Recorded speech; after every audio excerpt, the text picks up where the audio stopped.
It's Spain's worst air disaster in 25 years. It was a tremendous tragedy. A crash that kills 154 people. Nuestros pensamientos. Our thoughts were with our colleagues and the passengers. Y a los pasajeros. Investigators face intense pressure to pinpoint the cause. When you get to the accident site, you need to collect facts. When you come up with a mechanical irregularity, did you see anything outside? It's like, what next? Right, got it. Could a minor maintenance issue, So we're done? Yep, you're good to go. have led to this deadly catastrophe?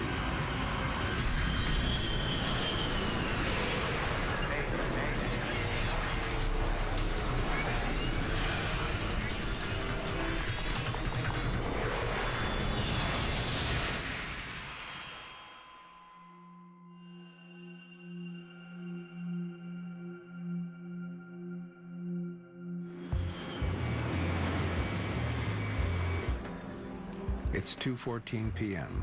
at Madrid Barajas Airport.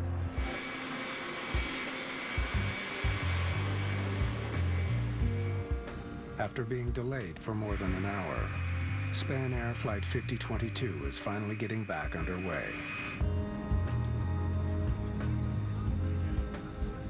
There are 166 passengers on board, many of them looking to escape the stifling heat of Madrid in August. Everyone was full of anticipation. Everyone wanted to be on their way. Anna Stefanidis has come to Spain from Sweden. She is on her way to the Canary Islands to meet some friends. Most of Europe has holidays, different summer holidays in August. I was going to Gran Canaria to meet my girlfriends. We were going to have 1 week's holiday. 4 ladies. 4 damer. Today, Captain Antonio Luna is in command. A former Spanish Air Force pilot. He's been with Spanair for 9 years. And how's our time? About an hour and a quarter behind schedule. First Officer Francisco Mulet joined the company just a year and a half ago. Almost all of his 1,300 flight hours are with Spanair. Maybe we can make it up in the air. Maybe. The flight began with a morning hop from Barcelona to Madrid.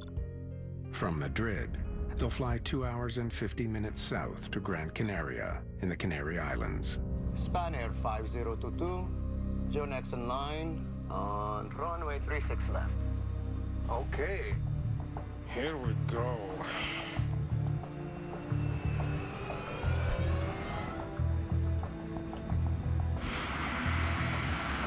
Preparing for takeoff is an extremely busy time for the flight crew. They've got multiple checklists that they have to run. Ignition.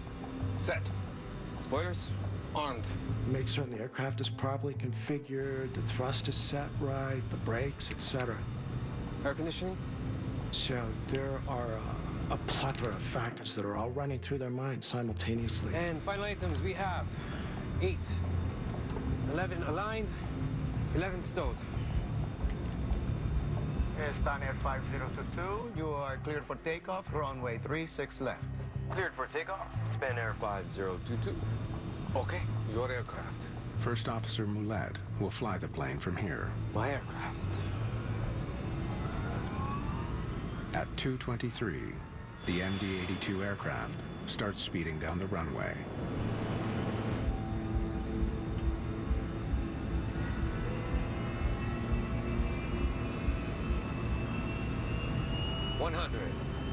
The captain watches their speed.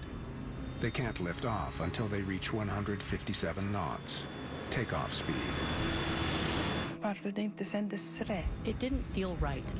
I thought they were putting in all the power and force that they had, and now we will lift off. But something was just not right. It's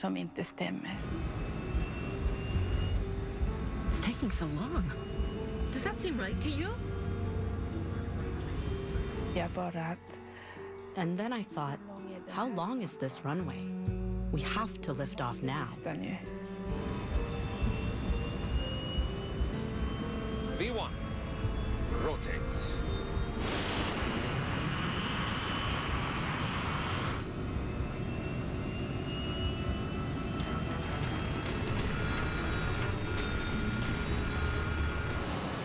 An alarm warns the pilot something is going wrong. Flight 5022 isn't climbing out from the runway.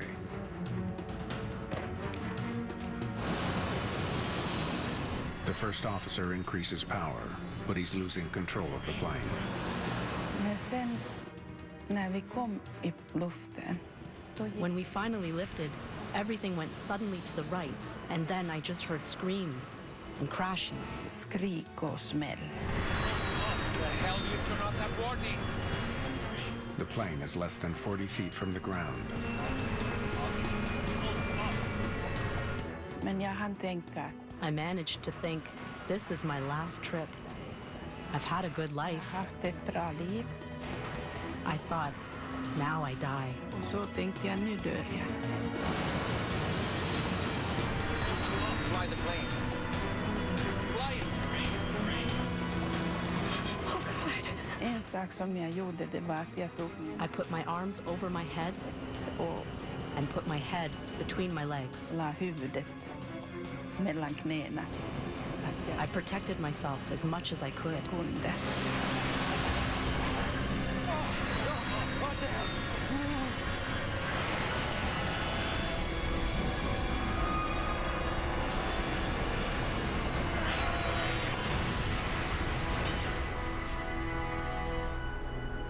Just seconds after takeoff, Flight 5022 slams into a riverbank beside the runway. Airport fire crews are quickly on the scene. The plane with 172 people on board is now shattered wreckage, spread over nearly a kilometer.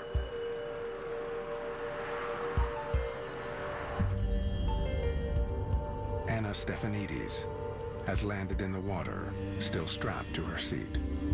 När jag vaknade upp så When I woke up, first there was this quiet. But then I realized I'm not dead.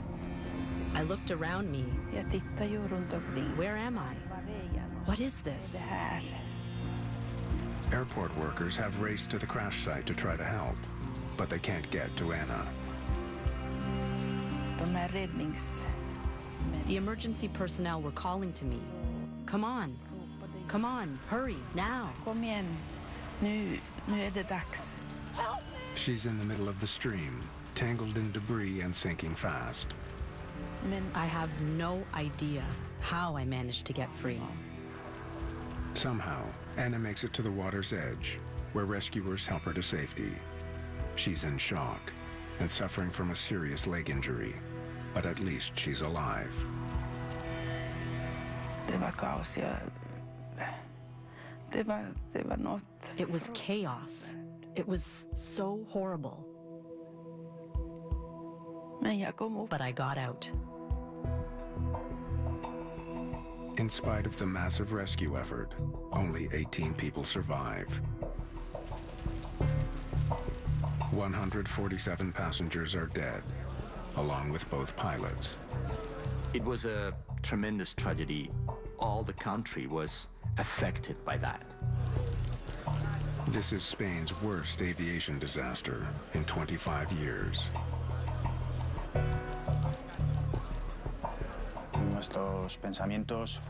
Our thoughts were with our colleagues and the passengers. It was a Spanish company, so many of our colleagues were flying that type of plane. It was a very difficult time. Spain quickly recruits an international team of experts to investigate the crash. They have a massive puzzle to piece together. How could a sophisticated jet, manned by an experienced crew, Rotate. crash on takeoff on a sunny afternoon? Okay, people. It looks like we have our work cut out for us.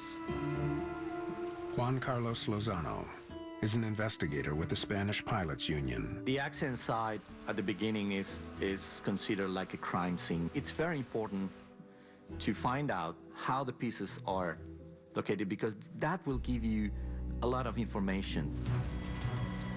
It's demanding work, searching acres of rough terrain for shattered pieces of scorched debris, all under the blazing Madrid sun. It was difficult, the heat, because it was a very hot summer. So the heat was probably one of the worst things. Understanding what happened to Flight 5022 is going to be one of the most difficult tasks these air crash investigators have ever faced.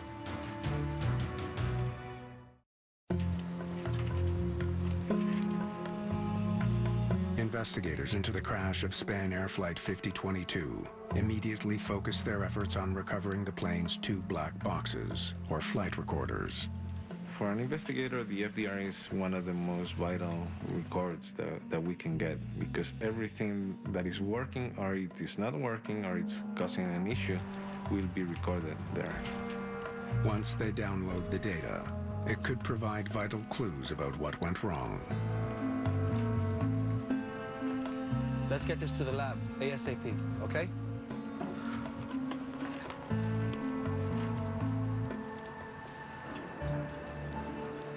Meanwhile, the nation mourns.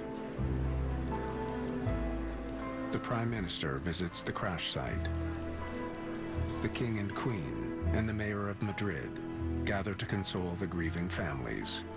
The pressure to announce a cause is intense. The press was putting a lot of pressure on the investigators to give answers, even before they had any idea what could have happened. No tengo nada, ninguna información. Es que no tengo. At the crash site, marks on the ground paint a vivid picture. Here's our first impact, revealing just how quickly Flight 5022 turned to disaster. The first impact marks are just 60 meters from the runway.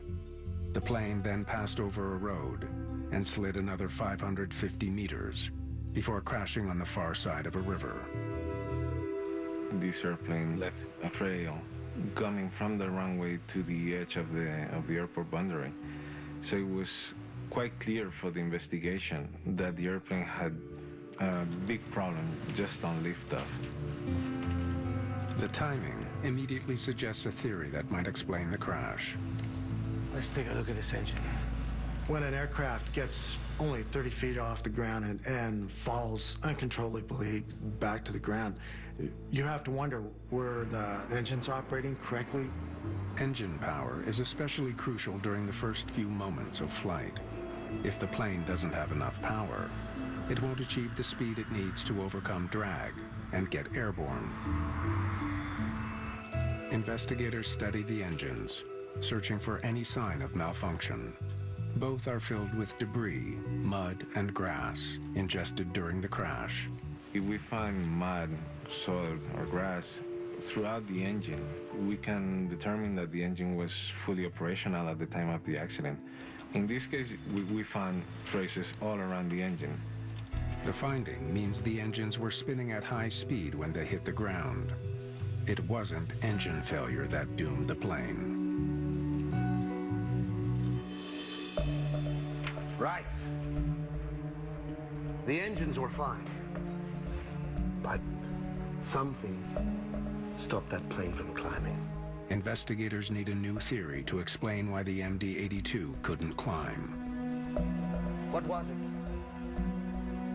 I want maintenance records, weather reports, pilot records, the works. Let's get to work, people. For an accident investigator, it's very, very important not to establish any presumptions. You need to collect facts. Okay, let's see what the numbers tell us. Investigators know that for any takeoff, the plane's weight and balance must be carefully calculated. The aircraft needs to be carefully balanced in order to get its better performance. So when you are taking off, you need to be sure that the aircraft has been properly balanced and the weight is correct. They review the passenger manifest, cargo, and fuel load. They need to check the total weight, as well as where the loads were carried. to see if the plane's center of gravity shifted dangerously forward or back. But it's soon clear this isn't the smoking gun they're looking for. Well, there's nothing wrong with her takeoff weight. Controllers in the tower provide a more promising lead. They tell investigators that the Spanair crew called off an earlier takeoff. They had some kind of maintenance issue right before takeoff. The plane was at the threshold of the runway when the pilots noticed a temperature gauge was giving them faulty readings. Madrid, Spanair 5022. We have a slight problem. We have to exit the runway. 5022. Taxi to Apron Tango 2, Stan Romeo 11. Controllers cleared the MD-82 to return to the terminal. You've spent the last 45 minutes totally focused on getting that aircraft to the runway. And when you come up with a mechanical irregularity, it's like, what next? It's a showstopper. Ladies and gentlemen, we are experiencing a minor technical problem. We're just going to head back to the terminal to see if we can sort this out. Normally, the passengers are more comfortable after a clear and direct explanation on what's going on. Well, I guess we're not going anywhere just yet. Men jag tänkte, nej, vad ska jag oroa mig? I thought, why should I worry? I've bought my ticket. I've paid for my ticket. I want to get there, and I will. So they will have to do their job and fix this. Göra sitt jobb och fixa det här. Could the last-minute repair be the key to explaining the crash of Flight 5022? Investigators need to know. Spanair Flight 5022 was sent to a remote maintenance area in a far corner of the terminal. It took 9 minutes just to taxi there. And we're back. Shutting down the engines. By the time they reach the maintenance stand, the plane is already 42 minutes behind schedule. That delay could be an important lead. On-time performance is taken very, very seriously in the industry. And now that they're substantially behind schedule, the pressure is immense. With the engines shut down, the plane's air conditioning doesn't work. Sitting on the scorching tarmac, temperatures in the plane begin to soar. Det var hett. Det var så otroligt hett. It was incredibly hot in the plane. Aldrig upplevt sån hett. I've never experienced that kind of heat before. That day, the situation was very complex. It was not only about punctuality, it was a hot day. And the MD-80 has not a very powerful air conditioning system on ground. So it was a mix between stress because of the punctuality and stress because the passengers were suffering a lot with the hot temperature. Maintenance workers give investigators more details about the delay. They were trying to fix a problem with one of the plane's sensors. Oh yeah, I took a look, but it wasn't serious. The sensor, called a RAM air temperature probe, juts out from the nose of the plane. It measures the outside air temperature and feeds the information to the engines during flight. Did you see anything outside? No, looks fine. It's not clogged. The sensor is sending faulty readings to the engines. No, that didn't work either. Without it, the automation that adjusts engine power won't work properly. Look at that. It says 104 degrees now. The attempted repair eats up more valuable time. I gotta write all this up. Not to mention the delay, over an hour late at least. The entire economics of the present air transport industry is built on efficiency. An airplane in the air makes money, an airplane sitting on the ground doesn't. So if you've got an aircraft that isn't where it needs to be, this has thrown a severe complication into the efficiency in the operations of the airline. Ladies and gentlemen, thank you for your patience. We hope to be on the move again very soon. Maintenance workers explained that they couldn't repair the faulty sensor. Right, got it. Instead, they disabled it by cutting the electrical power to the sensor. They simply try to avoid the symptom, which is the high temperature in the ram head temperature probe, by pulling the circuit breaker. The quick fix eliminated the faulty readings. So we're done? Yeah, pop the breakers and you're good to go. Okay, thanks. The maintenance workers have no idea what went wrong on takeoff. Investigators wonder if the disabled temperature probe is somehow linked to the crash. I don't see how this could cause a problem. But they quickly confirm the probe is not an essential piece of equipment. The crew simply has to keep track of the air temperature and adjust engine power manually. There are alternative means to determine what the outside air temperature is. In this case, it's something as simple as just asking ground control or listening to the last official weather report. But that wasn't the only maintenance issue the crew was facing that day. It says here the right thrust reverser was disabled as well. Thrust reversers are used on landing to help the plane slow down. When engaged, bucket doors open to deflect the jet blast and redirect it forward.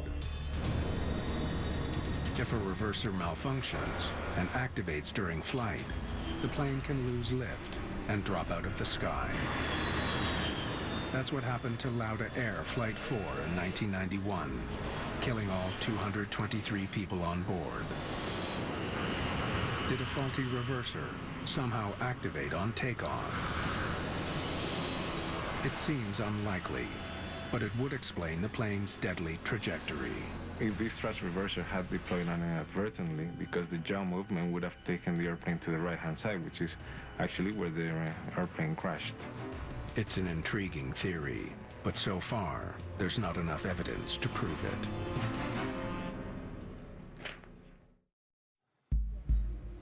Investigators study the thrust reversers recovered from the wreckage of Spanair Flight 5022. There's no evidence that the right side reverser deployed. But on the left engine, it's a different story. Is this the position it was in when you found it? The reverser is in the deployed position, a potentially deadly configuration. If one of the thrust reversers deploy inadvertently on takeoff, given that the engines are providing full thrust, that would pose a very big threat for the controllability of the airplane. Finally, something that points to a serious mechanical problem with the plane. One that might explain the crash of Flight 5022. A lot of scrape marks. But as investigators continue to scrutinize the reverser, they realize there's a problem with the theory. I think it was deployed after impact, as the engine was dragged along the ground.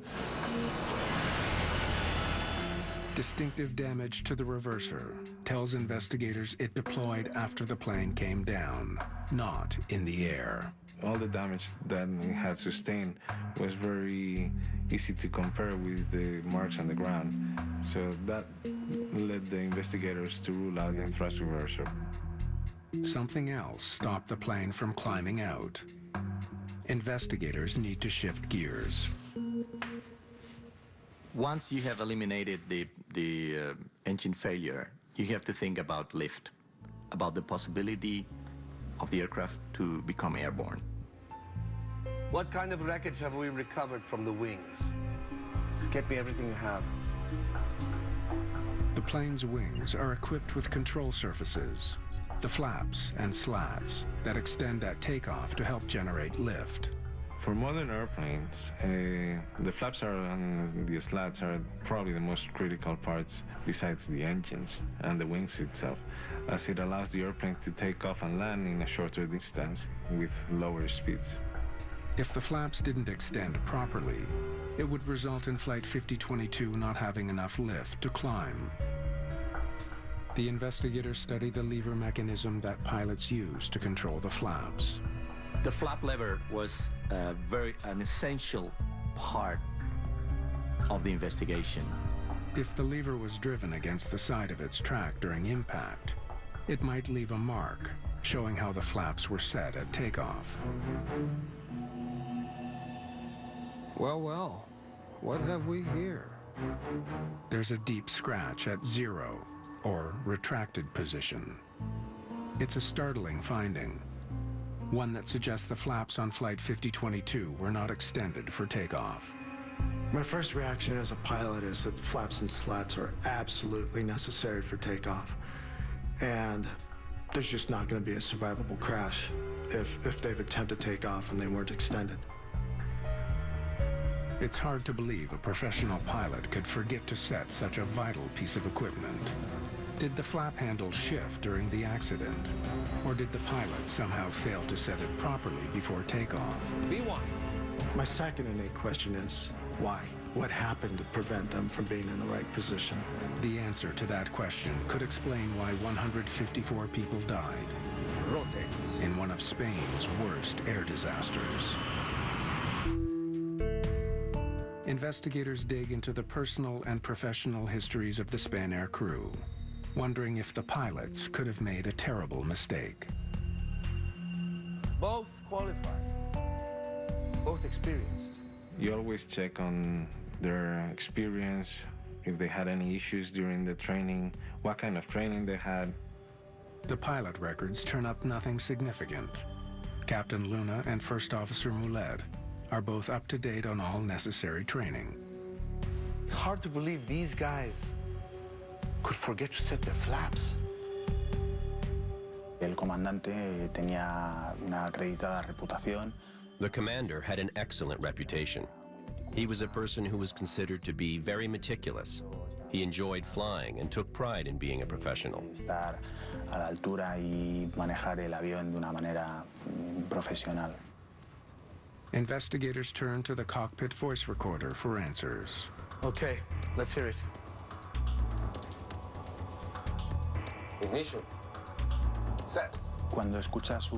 When you listen to a cockpit voice recorder, you're trying to understand the pilots and put yourself in the pilot's situation. Piloto. They're listening for anything that might tell them how the flaps were set for takeoff. Spoilers armed. The pilots make their final preparations. And final items we have 8.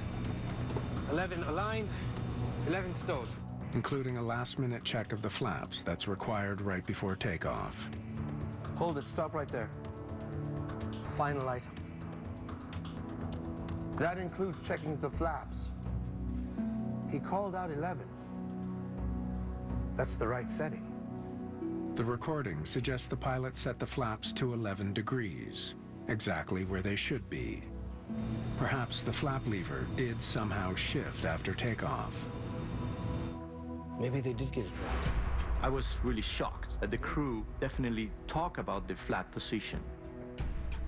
And it seems that the flaps were not in that position. So that creates a kind of contradictory feeling of saying, wow, these guys were really looking at the flaps or not? Contradictory evidence threatens to derail the investigation. It's going to take more digging to discover what actually happened in the cockpit of Flight 5022. Questions about the flaps on Spanair 5022 could be settled once and for all with information from the flight data recorder. Okay. Let's hope the data can give us some answers. It records every detail about the plane's configuration, including flap settings. Flaps. Set and checked. Flaps were set at 11 degrees on the first taxi, exactly where they should be. The data reveals that the flaps were working and had been set correctly when the plane taxied to the runway the first time. But they didn't stay there. When the crew returned to the terminal for repairs, they retracted the flaps. And we're back. Shutting down the engines. Flaps and slats are retracted after coming off the runway as part of standard operating procedure. Okay, let's see what happens the next time around. How's our time? Investigators need to know, did the pilots extend the flaps again after leaving the maintenance area to return to the runway? Or did they make a fatal error and omit one of the most important steps in getting a plane safely off the ground? Here we go. When you analyze a cockpit voice recorder, you look for anomalies, things that are different, things that should not be there. After start checklist. The MD-82's pre-flight checklists direct the crew to check the flaps and slats at 3 separate points. Ignition, off. Air conditioning, set. Flaps and slats are essential for the operation of an aircraft for takeoff and landing. So that's why they appear several times in the checklist. On the after-start checklist, setting the flaps is the final item. Hydraulic pumps and valve. Set and checked. Lights. On. Get permission from air traffic control to taxi, will you? Hold it. What is he doing? This is the worst possible time to interrupt him. The CVR reveals that just as the first officer is about to check the flaps and slats for the first time, the captain asks him to make a radio call. Ground, Spanair 5022, requesting taxi instructions. Spanair 5022. He never returns to finish that crucial item of the checklist. This is highly irregular in the normal tempo of a checklist. So what that tells ACTS investigators is that there's some factors that were irritating this captain, making him want to rush the checklist, get things done quicker. Was it the time schedule? Was it maybe the cockpit heat? It was just unbearably hot in there and he wanted to get the engine started so they could get some air conditioning. That we don't know. Okay. Let's see what they do for the taxi checklist, please. Spanair 5022, you're next in line. Setting the flaps is so important. Crews are required to check them again during the taxi checklist. Brakes, checked. Flight controls, checked. Air conditioning, set. Whoa. Guys, what's the rush? La sensación que tuvimos cuando analizamos el grabador de voces de cabina. The impression we had when we heard the cockpit voice recorder was that the crew was rushing through the checklist. Que está en una situación apurada. Transponder, set. Cabin. Hang on, stop. Where's the takeoff briefing? The crew skipped the flaps and slats check for a second time. We know from scientific studies that rushing or time pressure increases the chances of human error by 11-fold. You put a pilot into a situation where they have to rush, something like a checklist that's a very detailed item is very prone to errors. The crew has a third and final chance to set the flaps for takeoff. Final items we have 8, 11 aligned, 11 stowed. Spanair 5022, you are clear for... That was awfully quick, no? I think... Center of gravity, 8. Flap display, 11. Horizontal stabilizer, aligned. And flaps again, 11. No way he had time to check all those settings. Let's go back to the checklist. Investigators suspect that although the first officer announced the flap setting, the announcement was automatic. Final items we have 8, 11 aligned, 11 stowed. He wasn't focused on his instruments. He was merely reciting the list from memory. If he had looked at the gauge, he would have seen the flaps were set at 0, not 11. Spanair 5022. The captain likely isn't checking either. He's busy steering the plane towards the runway. Humans are fallible, and we know that when we're multitasking, it's very easy to forget or miss a critical item. 3 separate checklists. And they never set the flaps. Investigators now have a terrifying theory to explain the crash of Spanair 5022. V1, rotates. The plane couldn't climb, because the pilots forgot to extend the all-important flaps before takeoff. To prevent the next accident, investigators need to understand the crew's behavior. What was going on inside their heads to make them feel so much pressure to hurry? They dig into the company's books and discover that Spanair has been struggling financially. It has announced plans to cut 1/3 of its workforce. How's our time? When your job is on the line, the last thing you want is to fall badly behind schedule. Es difícil gestionar. It's difficult to manage the stress that starts building when a delay is getting longer. La demora se empieza a incrementar. I'll have some water, thank you. The captain is also well aware that his 166 overheated passengers are getting more and more unhappy. At the peak of the afternoon sun, the air temperature was 30 degrees Celsius, or 85 Fahrenheit. The tarmac radiates heat, raising the ramp temperature to over 100 degrees. It must have been scorching hot on that plane. We've got large windows, the sun is beating in. I assure you that cockpit's going to be 120. You're wearing a shirt, a tie. It gets unbearably hot. No doubt about it. Those guys were coping with a lot of pressure. When you look at all the issues that the flight crew is facing, time, schedule, inoperative components, and a regular procedure to do, it's just human nature for us to rush through the normal procedures. Psychology helps explain why the crew made the mistake in the first place.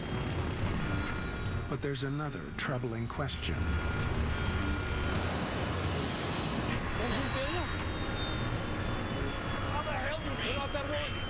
When the crisis hit, why did the crew think there was something wrong with their engines? If they had realized the flaps had not been set, they might have been able to save their plane. Understanding why they didn't will be the final twist in the tale of Spanair Flight 5022. Why did the first officer think that it was engine failure? Investigators wonder if the faulty sensor shut down by the maintenance workers could have played an unexpected role.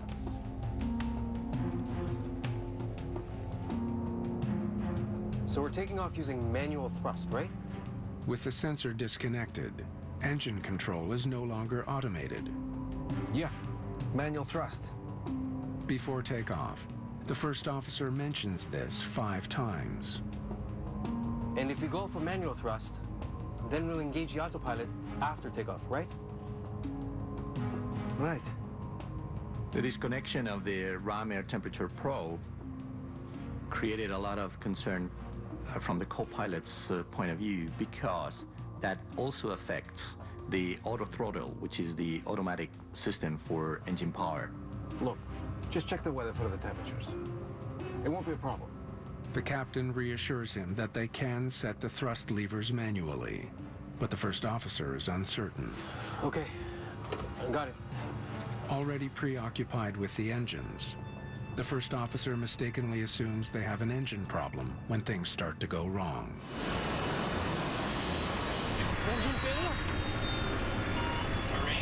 10,000 times you've done these takeoff procedures in this nice, slow, methodical, well-thought-out way. And now you're inserting a completely irregular event. But there's another crucial question. Wait a minute. Where's the warning? If the flaps were not set in the takeoff position, there should be a very conspicuous sound saying that the aircraft is not ready for takeoff. The takeoff warning didn't go off, and it should have. I want to know why. They must now track down a silent culprit, a missing alarm that could have saved Flight 5022. These failures have to be connected somehow. Investigators suspect there could be a link between the failure of Flight 5022's takeoff warning and the minor problem that sent the MD-82 back to the terminal, the failure of the temperature sensor. Look at that, it is 104 degrees now. Investigators trace the complex electronics of the sensor and make a shocking discovery. It and the takeoff warning both pass through the same electronic relay. When you look at the electrical scheme of the takeoff warning system, you find that the relay 2.5 controls two things: the heater of the ram air temperature probe and the takeoff warning alert. That's it. That's the link. Yes. It was very shocking to find out that two different systems, like the takeoff warning system and the ram air temperature probe heating, were controlled by the same device. Investigators suspect the R25 relay failed, disabling both the temperature sensor and the takeoff warning. Technicians are not able to recreate that failure in the lab, but for Juan Carlos Lozano, the theory makes sense. In my opinion, the relay 2.5 was the cause of the failure of the takeoff warning system. Right, got it. By opting for the quick fix to the temperature sensor problem, the maintenance crew missed a critical opportunity to find the faulty relay. Without the cockpit alarm, the pilots did not have their final line of defense to warn them of their mistake. Sadly, they were not the first crew to suffer such a fate. In 1987, an MD-82 flying for Northwest Airlines crashed on takeoff from Detroit, killing 156 people.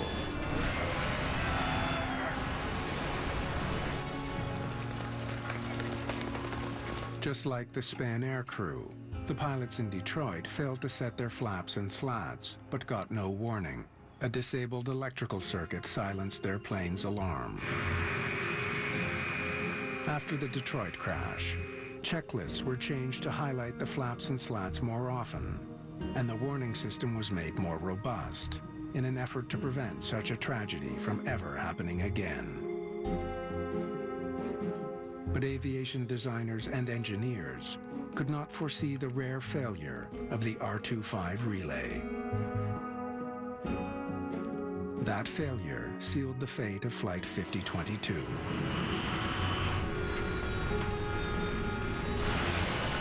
As an aviation professional, as an accident investigator too, this is probably the most frustrating situation in the world, because when you investigate an accident, it's to avoid this to happen again.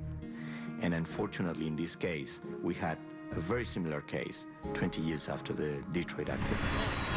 In both Detroit and Madrid, it was the crew's failure to follow their checklists that led to disaster.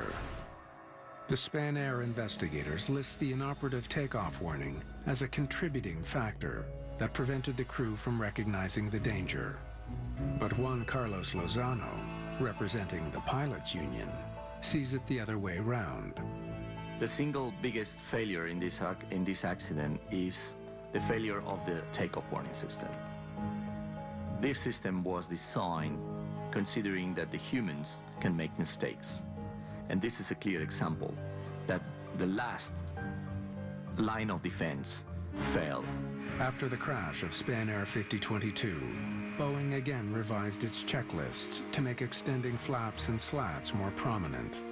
And electronic checklists are now being used in some planes. Unlike paper checklists, they can display clear messages to the crew to tell them what they have and haven't checked. We cannot have this absolutely vital safety layer fail. We've got to have a 100% always works system.